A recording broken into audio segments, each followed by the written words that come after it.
Hello friends, അസ്സലാമു അലൈക്കും. Welcome to recipes world. എല്ലാവരും സേഫ് ആണെന്ന് വിശ്വസിക്കുന്നു.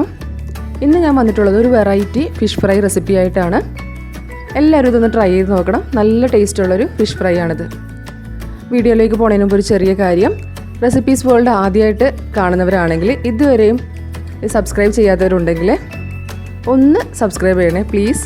തൊട്ടടുത്തുള്ള ബെല്ലൈക്കണിൽ ഓൾ കൂടി പ്രസ് ചെയ്ത് കഴിഞ്ഞാൽ എല്ലാ നോട്ടിഫിക്കേഷനും കിട്ടുന്നതാണ്. ഇതിനു വേണ്ടി ഞാനിവിടെ എടുത്തിരിക്കുന്നത് ഒരു 1/4 കിലോ ദശക്കട്ടിയുള്ള മീനാണ്. ഫിഷ് ഫ്രൈ ചെയ്യാൻ വേണ്ടിയിട്ട് നമുക്കൊരു പാൻ എടുക്കാം. അതിലേക്ക് നമുക്ക് ആദ്യം മസാലക്കൂട്ട് ഇടാം. അതിന് വേണ്ടിയിട്ട് 2 ടേബിൾ സ്പൂൺ മുളക് പൊടി ചേർത്ത് കൊടുക്കാം. ഓയിലൊന്നും ഒഴിച്ചിട്ടില്ല. നമുക്ക് ആദ്യം പൊടികളൊക്കെ ഒന്ന് ചൂടാക്കിയെടുക്കാം. അപ്പോൾ അതിനുവേണ്ടി 2 സ്പൂൺ മുളക് പൊടി ചേർത്തിട്ടുണ്ട്. ഇനി വേണ്ടത് ഒരു 1/2 ടീസ്പൂൺ മഞ്ഞൾപ്പൊടിയാണ്.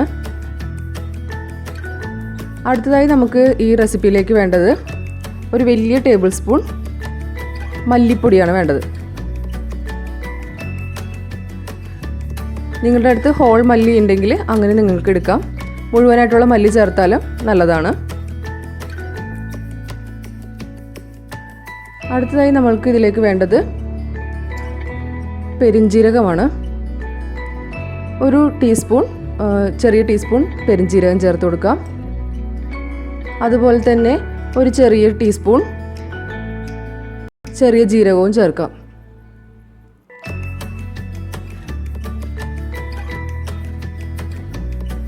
എല്ലാ മസാലകളും നമുക്ക് നല്ലതുപോലെ റോസ് സ്മെല്ല് മാറുന്നതിന് വരെ നല്ലതുപോലെ ഒന്ന് വറുത്തെടുക്കാം. പൊടികളുടെ പച്ചമണം മാറുന്നവരെ നല്ല രീതിയിൽ നമുക്കിതൊന്ന് വറുത്തെടുക്കണം.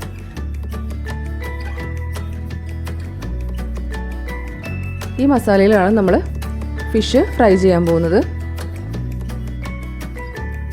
അപ്പോൾ ജീരകമൊക്കെ നല്ലപോലെ മൊരിയണം. അതിനുശേഷം നമുക്ക് മിക്സിയുടെ ചെറിയ ജാറിലിട്ട് ഇതൊന്നും തരിതരിപ്പില്ലാതെ നല്ലപോലെ അടിച്ചെടുക്കാം. ഇനി വേണ്ട നമുക്ക് 1 ടീസ്പൂൺ ഇഞ്ചിയും വെളുത്തുള്ളിയും പേസ്റ്റാണ്. ഒരു 1/2 ചെറുനാരങ്ങ കൂടി ഇതിലേക്ക് പിഴിഞ്ഞ് ചേർക്കുക.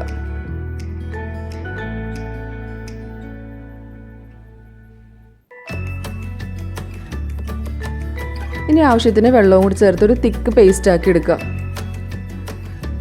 അപ്പോൾ മീനിൽ പുരട്ടിയെടുക്കാൻ വേണ്ടിയിട്ട് നമുക്കിതൊരു പേസ്റ്റ് പരുവത്തിലാക്കി എടുക്കണം.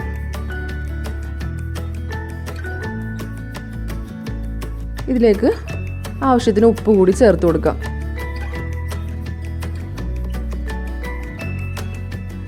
നമ്മൾ കഴുകി വൃത്തിയാക്കി വെച്ചിരിക്കുന്ന മീൻ കഷ്ണങ്ങൾ ഓരോന്നായി ഈ മസാലക്കൂട്ടിലേക്ക് നമുക്ക് ഇട്ട് കൊടുക്കാം. ഞാൻ വിനാഗിരി ചേർത്ത് കഴുകി വെച്ചിരിക്കുന്ന ഫിഷാണത്. അപ്പോൾ അതിൻ്റെ റോ സ്മെല്ലൊന്നും ഉണ്ടാവില്ല. എല്ലാ സ്മെല്ലും പോയി ഉളുമ്പ് മണമൊന്നുമില്ലാതെ നല്ല രീതിയിലായിരിക്കും ഇപ്പോൾ ഫിഷ് ഉണ്ടാവുക.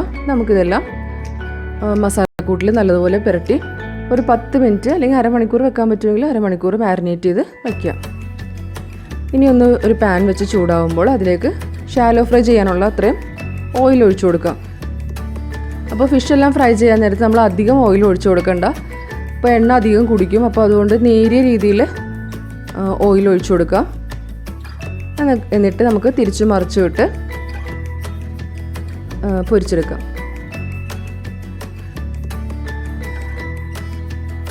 അങ്ങനെ നമ്മുടെ ഫിഷ് ഫ്രൈ ഇവിടെ റെഡി ആവുന്നുണ്ട്. അപ്പോൾ ഈ മസാലക്കൂട്ട് കൂടുതലും ദശക്കട്ടിയുള്ള മീനൊക്കെ ആണെങ്കിലാണ് കുറച്ചും കൂടി നല്ലത്. അല്ലാതെ നമ്മൾ സ്ഥിരം ചെയ്യുന്ന ചാളയോ അങ്ങനെ മത്തിയോ അങ്ങനെയാണെങ്കിൽ ഈ ഒരു കൂട്ട് അതിനത്ര നല്ലതായിരിക്കില്ല. അപ്പോൾ ദശക്കട്ടിയുള്ള മീനൊക്കെ കിട്ടുവാണെങ്കിൽ നിങ്ങൾ ഈ രീതിയിലൊക്കെ ഒന്ന് ട്രൈ ചെയ്ത് നോക്കണം. എന്നിട്ട് അഭിപ്രായങ്ങളൊക്കെ ഒന്ന് കമൻറ്റ് ബോക്സിലൊന്ന് പറയാം. അപ്പോൾ എല്ലാവരും എൻ്റെ ഈ റെസിപ്പി ഒന്ന് ട്രൈ ചെയ്ത് നോക്കുമെന്ന് വിശ്വസിക്കുന്നു.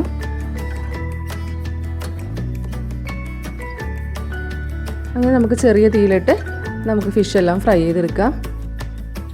അപ്പോൾ ഇതിനു മുമ്പ് ഞാൻ പോസ്റ്റ് ചെയ്ത വീഡിയോസ് ആരെങ്കിലും കാണാത്തുണ്ടെങ്കിൽ എല്ലാ വീഡിയോസും ഒന്ന് പോയി കാണുക. ആരെങ്കിലും സബ്സ്ക്രൈബ് ചെയ്യാത്തവരുണ്ടെങ്കിൽ എൻ്റെ ചാനലൊന്ന് സബ്സ്ക്രൈബ് ചെയ്യുക. പുതിയൊരു വീഡിയോ ആയിട്ട് വരുന്നവരെ bye bye from recipes world. Thank you.